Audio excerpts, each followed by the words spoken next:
soldat sur un champ de bataille, attendant les ordres de mon commandant. Oh Jésus, si tu appelles mon nom, je répondrai 1 milliard de fois.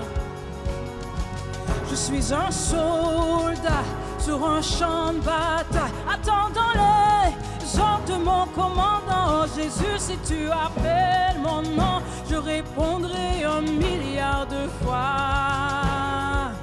Qui appelle mon nom? Jésus appelle mon nom. Jésus, si tu appelles mon nom, je répondrai 1 milliard de fois. Qui appelle mon nom? Jésus appelle mon nom. Jésus, si tu appelles mon nom, je répondrai 1 milliard de fois.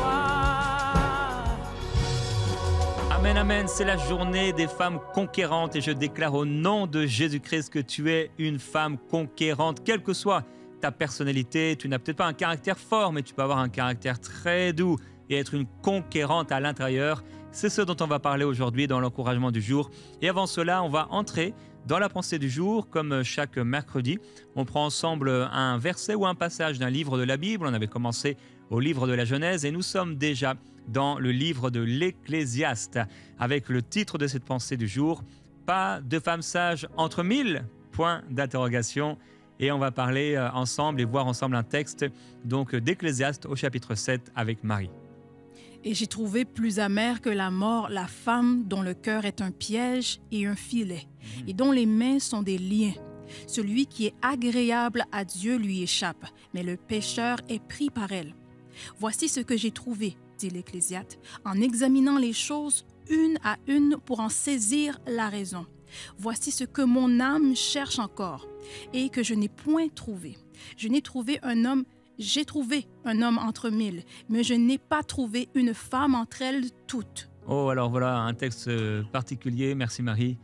Donc, plusieurs traductions vont même ajouter j'ai trouvé un homme entre 1000, mais je n'ai pas trouvé une femme sage entre elles toutes. Si tu as cette traduction, sache que ce mot n'est pas dans le texte original, hein. Il a été ajouté. En fait, le texte hébreu laisse intentionnellement un vide interprétatif, c'est-à-dire qu'on peut interpréter, mais finalement, qu'est-ce que Salomon, qu'est-ce que l'Ecclésiaste cherchait chez cette femme? Qu'est-ce qu'il n'a pas trouvé, qu'il a trouvé chez un homme? Il a trouvé un homme entre 1000, mais il n'a pas trouvé entre 1000 femmes ce qu'il cherchait là chez cet homme. Alors, il ne dit pas exactement ce qu'il cherchait exactement chez cette femme. Et cette absence, elle est importante parce que dans le style littéraire de l'Ecclésiaste, il montre en fait il laisse souvent des énigmes ou des paradoxes et c'est la force de son texte, du texte original. C'est justement cette omission qui laisse le lecteur réfléchir à ce que finalement il a recherché. On peut se dire donc, voilà, je ne sais pas exactement ce qu'il n'a pas trouvé chez ces 1000 femmes. Imaginons que c'était, comme certains l'ont suggéré, la sagesse.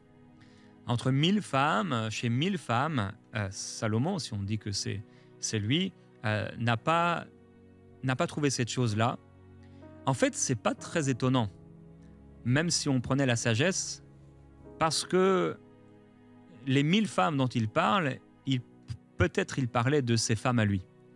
Puisque Salomon avait, et on va le lire ensemble, 700 princesses et 300 concubines. Mais le problème, c'est que ces 1000 femmes ne marchaient pas avec Dieu. N'étaient pas des femmes qui marchaient avec Dieu. On lit ce texte et je vais commenter avec Marie dans 1 Roi, chapitre 11, verset 1. Le roi Salomon aimait beaucoup de femmes étrangères, outre la fille du Pharaon, des Moabites, des Amobites, des Édomites, des Sidoniennes et des Étiennes. Appartenant aux nations dont l'Éternel avait dit aux enfants d'Israël, « Vous n'irez point chez elles, et elles ne viendront point chez vous. Elles tourneraient certainement vos cœurs du côté de leur Dieu. » Ce fut à ces nations que s'attacha Salomon, entraîné par l'amour. Il eut 700 princesses pour femmes et 300 concubines, et ces femmes détournèrent son cœur. À l'époque de la vieillesse de Salomon, ces femmes inclinèrent son cœur vers d'autres dieux, et son cœur ne fut point tout entier à l'Éternel, son Dieu, comme l'avait été le cœur de son père David. Salomon alla après Astaré, divinité des Sidoniens, après Milcom, l'abomination des Ammonites. Et Salomon fit ce qui est mal aux yeux de l'Éternel, et ne suivit point pleinement l'Éternel, comme David son père. Alors Salomon bâtit sur la montagne qui est en face de Jérusalem un haut lieu pour Kémosh, l'abomination de Moab, et pour Moloch, l'abomination des fils d'Ammon. Et il fit ainsi pour toutes ces femmes étrangères qui offraient des parfums et des sacrifices à leurs dieux. Amen. Merci beaucoup, Marie. Alors, j'ai voulu afficher une autre traduction pour ceux qui ont lu. Vous avez vu, il y a certains changements qui nous donnent un peu plus de détails. L'abomination, donc l'abominable Dieu. Donc, on voit que Salomon, malheureusement, il est de ceux qui ont bien commencé, mais qui ont mal terminé, puisqu'il va se marier, prendre 700 princesses et 300 concubines. Bien sûr, c'était le roi le plus riche de la terre. Il avait tout ce qu'il voulait. Et apparemment, il voulait beaucoup de femmes. Et ces femmes qu'il a choisies n'étaient pas des femmes qui marchaient avec Dieu. Comme on l'a lu avec Marie, c'était des femmes qui appartenaient exactement à ces peuples dont Dieu avait dit « Tu ne prendras pas de femmes parmi ces peuples parce qu'elles entraîneraient ton cœur auprès des dieux étrangers, des abominables dieux. » Nous savons qu'en dehors de Dieu, il n'y a pas de véritable Dieu. Donc c'était des démons.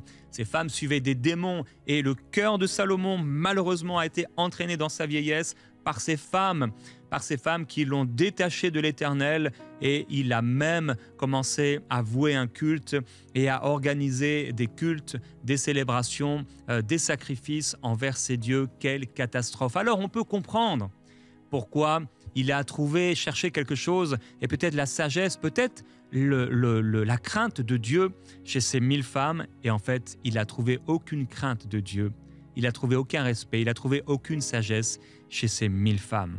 S'il avait pu, comme on peut lire dans le Cantique des Cantiques, garder cette femme du Cantique des Cantiques qui, elle, certainement avait un cœur de Dieu, alors il aurait trouvé chez cette femme ce qu'il a cherché chez les hommes. Il en a trouvé un entre 1000. Alors si tu as le cœur de Dieu, si comme on l'a chanté, Dieu t'appelle par son nom, il trouvera en toi la sagesse, il trouvera la crainte de Dieu, il trouvera en toi l'honneur, il trouvera en toi une femme de distinction.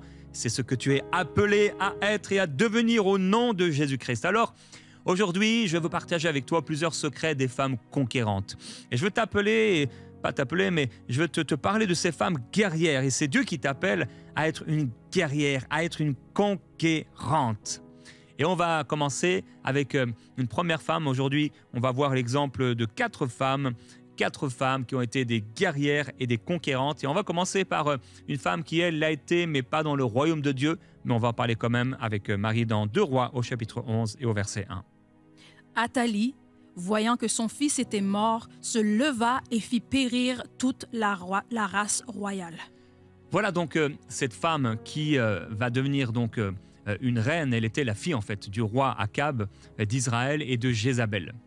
Et cette femme, après la mort de son fils, le roi Akazia de Juda, elle va prendre le pouvoir en éliminant donc tous les héritiers potentiels du trône. Parfois on voit ça dans des films, et même ses propres petits-enfants. Un seul va survivre, c'est Joas qui va être caché pendant un temps, pendant 6 ans dans le temple. Et donc Athalie, cette femme qui est un peu comme Jézabel, sa mère, va régner sur Juda pendant cette période. Ça a été la seule femme à avoir régné sur le royaume de Juda. Et elle va promouvoir, donc mettre en avant le culte de Baal. On sait que Baal est un faux dieu. Elle va suivre donc l'influence de sa mère Jézabel, qui est morte terriblement. Et son règne va se terminer violemment quand Joas, donc l'un des fils, va être révélé comme étant l'héritier légitime du royaume de Juda, et elle va être exécutée.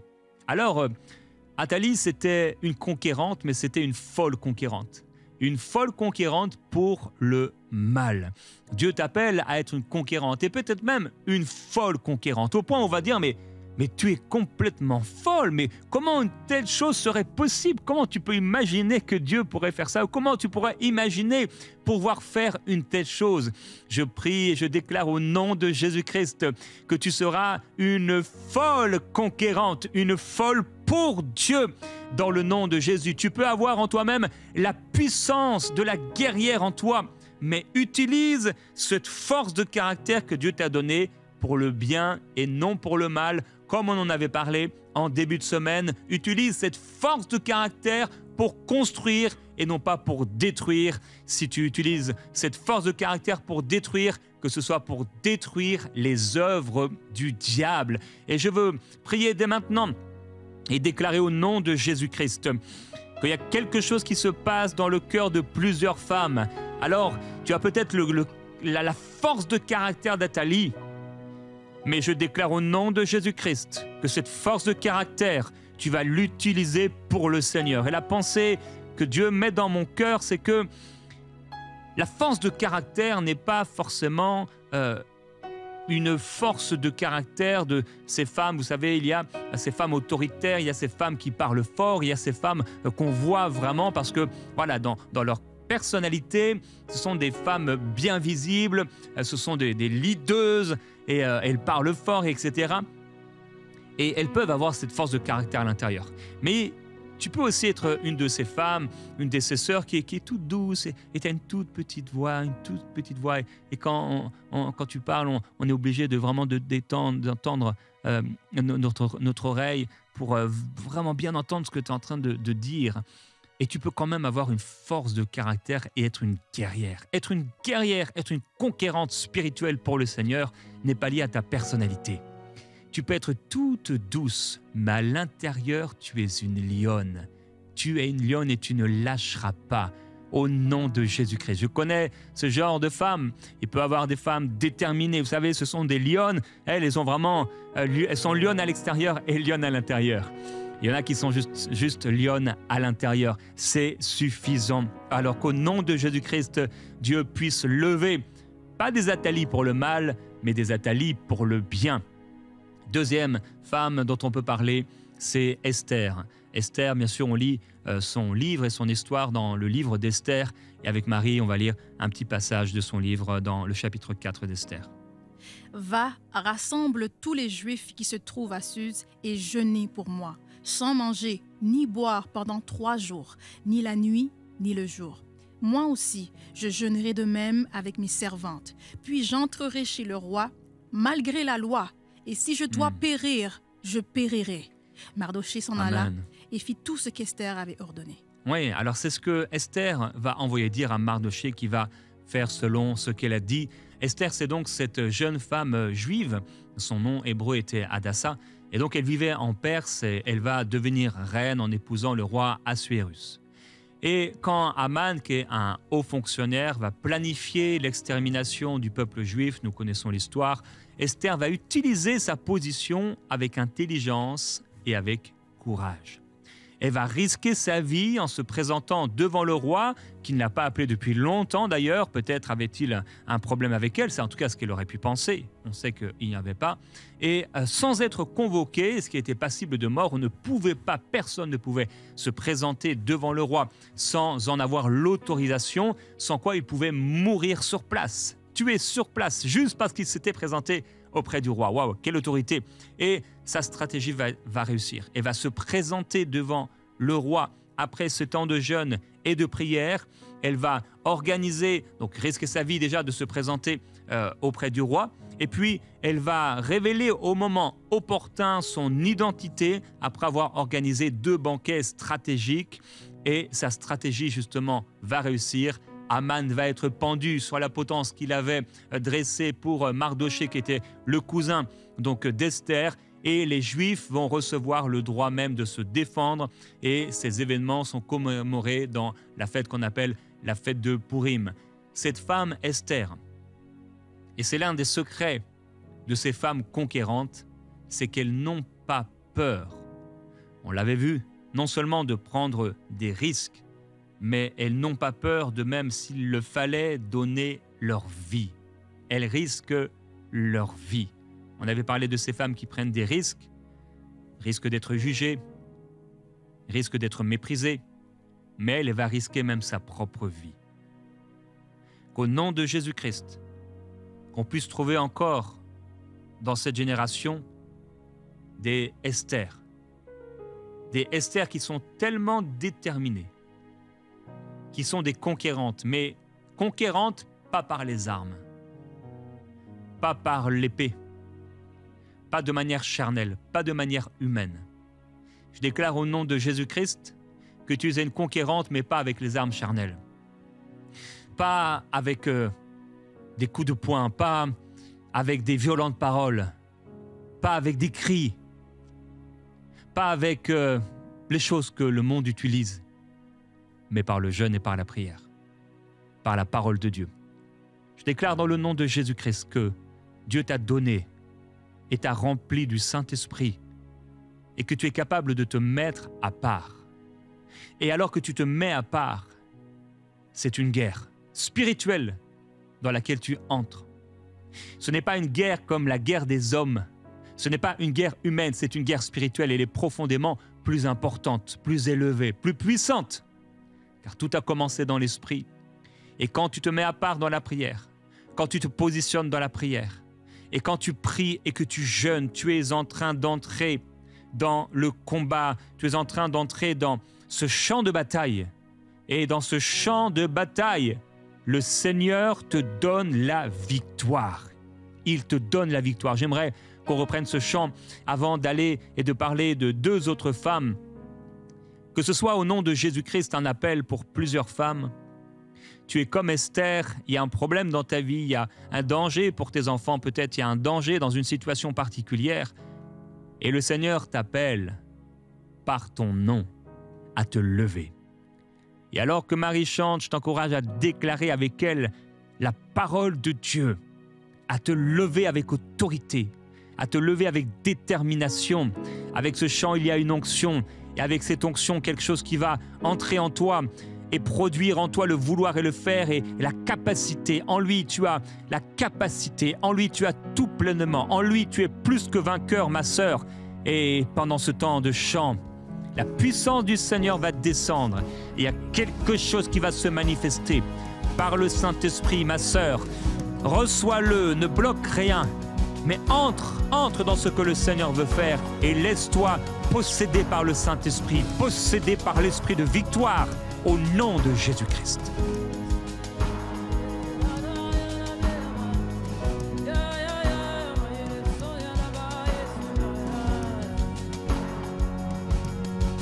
Je suis un soldat sur un champ de bataille, attendant les ordres de mon commandant. Oh, Jésus, si tu appelles mon nom, je répondrai 1 milliard de fois. Je suis un soldat sur un champ de bataille, attendant les ordres de mon commandant. Oh Jésus, si tu appelles mon nom, je répondrai 1 million de fois. Je suis un soldat, je suis un soldat sur un champ de bataille, attendant les ordres de mon commandant. Oh Jésus, si tu appelles mon nom, je répondrai 1 million de fois.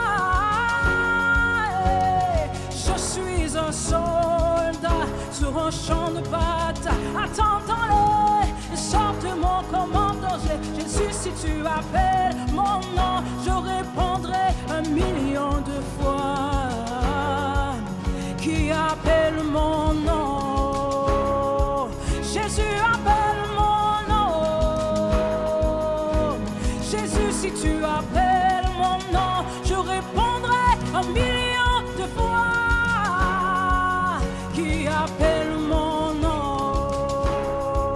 Jésus appelle mon nom. Jésus, si tu appelles mon nom, je répondrai 1 million de fois. Qui appelle mon nom? Jésus appelle mon nom. Jésus, si tu appelles mon nom, j'accourrai 1 million de fois. Qui appelle mon nom? Jésus appelle mon nom.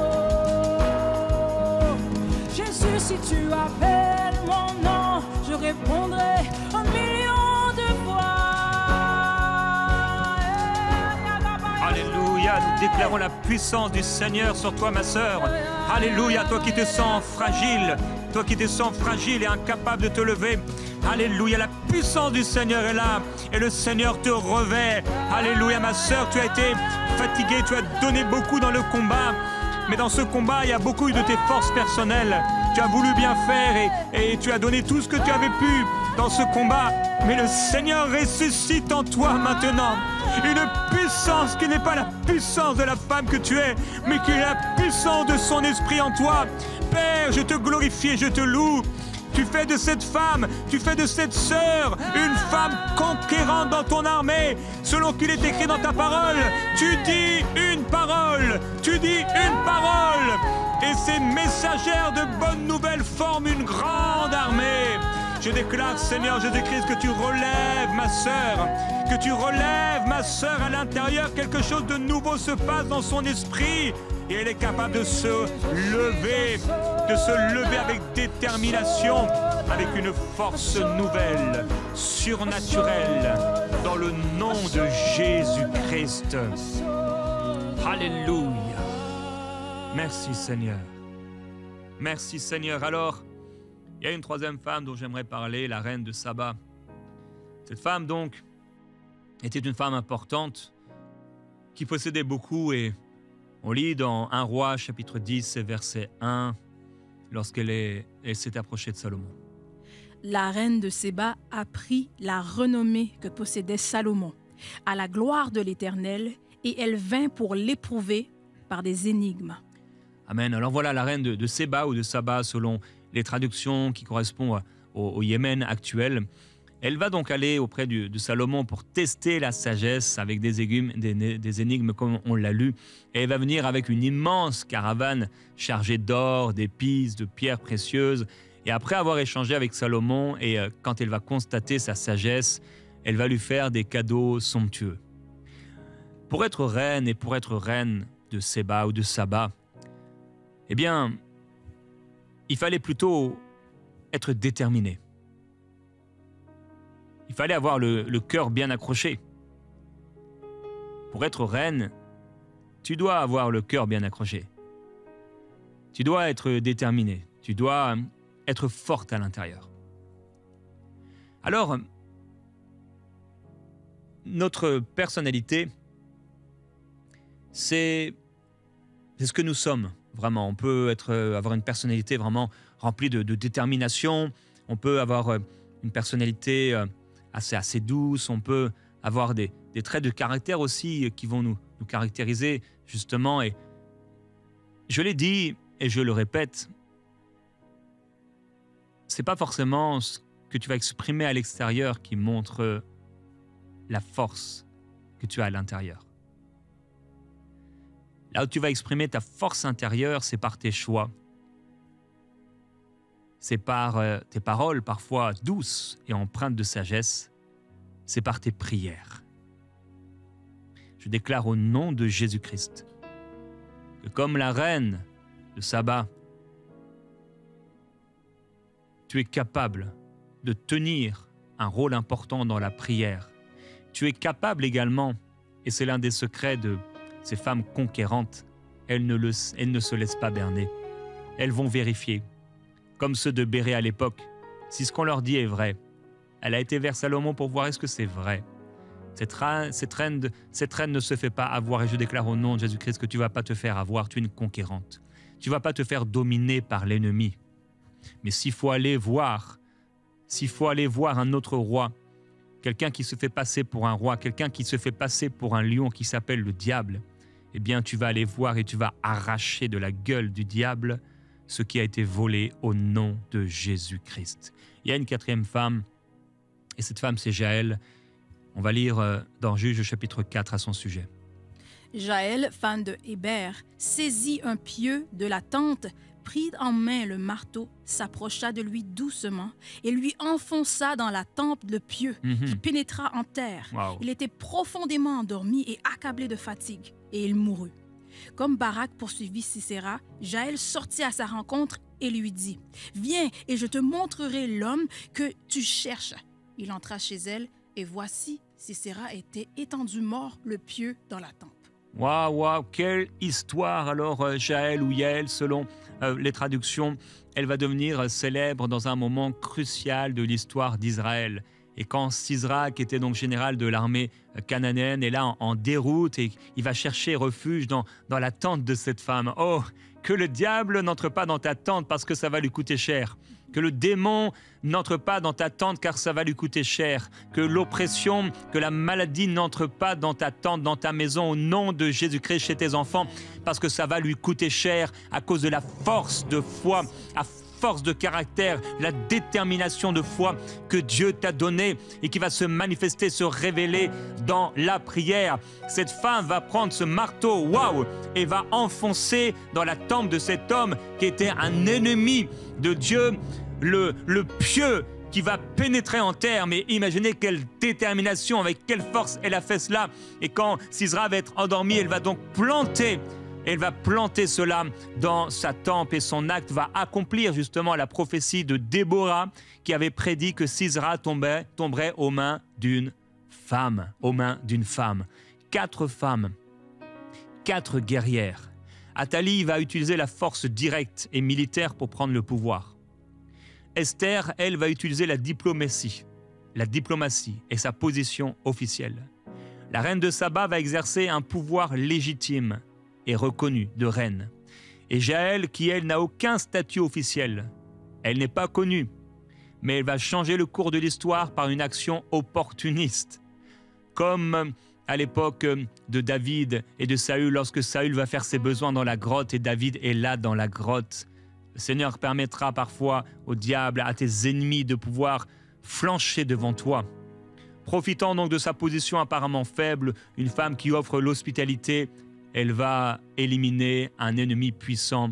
Et je déclare dans le nom du Seigneur Jésus-Christ que là où le diable a cru voir chez toi une femme faible, là où l'ennemi a cru voir chez toi une femme faible, là où même parfois des hommes, des gens ont vu chez toi une femme faible et insignifiante, la puissance du Seigneur est sur toi, ma sœur, et l'onction du Saint-Esprit pour remporter de grandes victoires et de grandes batailles. Et tu vas te lever dans la prière. Ta victoire, elle se situe dans la prière. Ton arme, c'est la prière. Ton arme, ce n'est pas comme à l'époque un marteau. Ton arme, ce n'est pas un pieu, mais ton arme, c'est la parole de Dieu. C'est l'épée de l'Esprit. C'est l'épée de l'Esprit dans ta main. C'est l'épée de l'Esprit dans ta bouche. Alors ma sœur, oui, alors que tu es appelée par le Seigneur, déclare au nom de Jésus-Christ que tu es un soldat dans l'armée du Seigneur. Déclare la parole de Dieu. Et même si tu n'as aucun statut officiel, sois une battante. Non pas comme Athalie pour le mal, mais une battante pour le bien. Je déclare que tu es une guerrière spirituelle. Je déclare que tu es une conquérante. Je déclare que tu es une battante au nom de Jésus.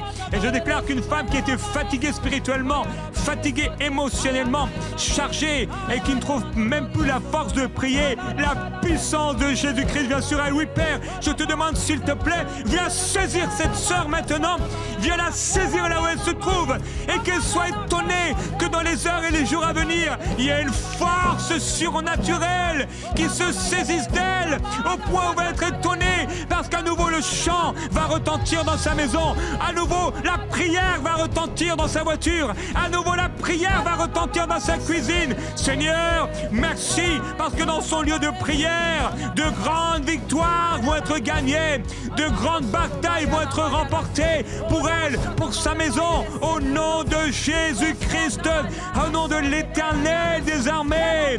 Je déclare, Père, l'élévation de ces femmes, l'élévation de ces sœurs que tu as données, à qui tu as donné le manteau, à qui tu as donné la couronne de reine et d'ambassadrice dans ton royaume.